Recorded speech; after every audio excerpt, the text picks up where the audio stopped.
અંકલેશ્વરના માધવ પ્રિયદાસ સ્વામી સહિત 3 સામે કરોડોની ઠગાઈની ફરિયાદ નોંધવામાં આવી છે।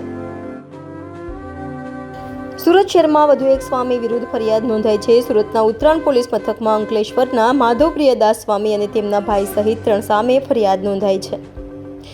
ફરિયાદમાં વેપારીએ જણાવ્યું હતું કે સ્વામી અને તેમના મળતિયા મારફતે પઠાણી ઉઘરાણી કરવામાં આવતી હતી।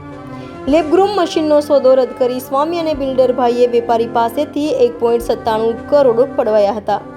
હાલ તો ઉત્તરાણ પોલીસે સ્વામીના ભાઈ ગિરીશભાઈ ભાલાણાની ધરપકડ કરી છે, જ્યારે વિક્રમ ભરવાડ દ્વારા ઉઘરાણી શરૂ રાખી કહ્યું હતું કે 63 લાખની એન્ટ્રી વસૂલવાની બાકી છે। હાલ આ સ્વામી વિરુદ્ધ રાજકોટમાં પણ જમીનની મેટરમાં ગુનો નોંધાયો છે। તો વર્ષ 2022ના મે મહિનામાં 2 મશીનો તૈયાર થયા હતા। આથી મશીનની પૂજા કરવા સંતો આવ્યા હતા અને થોડા દિવસો પછી ડિલિવરી લેવાની વાત કરી હતી। હાલ તો ઉત્તરાણ પોલીસે આ મામલે વધુ તપાસ હાથ ધરી છે।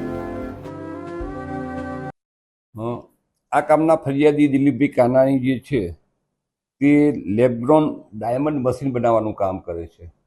આ કામના જે 2 આરોપી જે છે એ ગિરીશભાઈ અને માધવ પ્રિયદાસ સ્વામી એ બંને આ કામના ફરિયાદીને ત્યાં એમની ફેક્ટરી ત્યાં ઉપર મળેલા ને એમને ત્યાં 5 મશીન એમને ખરીદ કરવા છે એ પ્રમાણે વાત કરીને સોદો નક્કી કરેલો અને એ પછી એમાંથી એમને 3 મશીનનો સોદો રદ કરાવેલો અને એ પછી એ બાકીના 2 મશીનનો પણ સોદો રદ કરાવેલો અને એમને જે એના 1 કરોડ 90 લાખ રૂપિયા આપેલા હતા એ બદલીમાં એમને એમની પાસેથી વધારાના 1 કરોડ 97 લાખ અને 50,000 રૂપિયા એમને વધારે લીધા।